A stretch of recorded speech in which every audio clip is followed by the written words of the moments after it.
குரு பிரம்மா குரு விஷ்ணு குரு தேவோ மகேஸ்வரக குரு சாட்சாத் பரபிரம்மா தஸ்மை ஸ்ரீ குரவே நமக.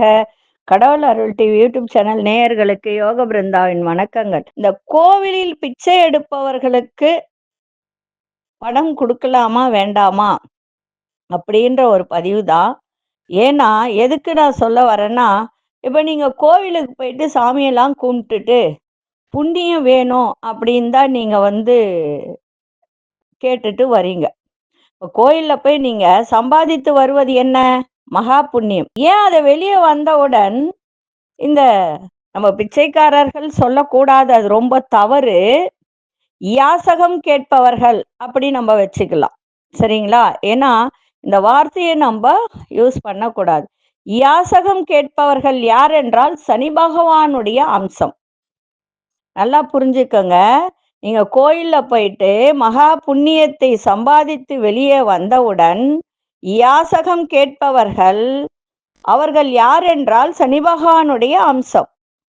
அப்போ அவர்களுக்கு நீங்கள் இந்த காசோ எதுவோ கொடுக்குறீங்கன்னு வச்சுக்கோங்க, உங்களுடைய புண்ணியம் எல்லாம் அவர்களுக்கு போய்விடும். புரியுதுங்களா? நல்லா புரிஞ்சுக்கோங்க.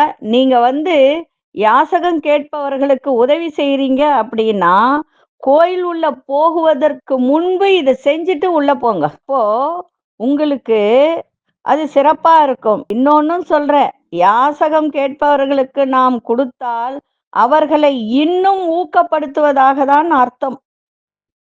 அவங்கள ஒரு சோம்பேறித்தனத்துக்கு அழைச்சிட்டு போயிடும், பேராசை வந்துடும். நம்ம கேட்டா போடுறாங்க, இதுல என்ன இருக்கு அப்படின்ட்டு ஒரு சோம்பேறித்தனத்தை வளர்த்து கொண்டு இதுவே ஒரு தொழிலாக செய்பவர்களும் இருக்கிறார்கள். அதனால யாசகம் கேட்பவர்களுக்கு போடுங்க, நான் வேணான்னு சொல்லல. ஊனமா இருக்காங்க, மாற்றுத்திறனாளிகளாக இருக்கிறார்கள், அவர்களால் ஒன்றுமே செய்ய முடியவில்லை, கை கால் இழந்தவர்கள், வயது முதிர்ந்தவர்கள், அவர்களுக்கு இந்த தானத்தை கொடுங்க, சிறப்பா இருக்கும். அதான் அந்த காலத்துல ஒரு பழமொழி சொல்லுவாங்க, என்னன்னா பாத்திரம் அறிந்து பிச்சையிடு அப்படின்னு சொல்லுவாங்க. அதனால நீங்க தானம் செய்யுங்க, நான் வேணான்னு சொல்ல மாட்டேன்.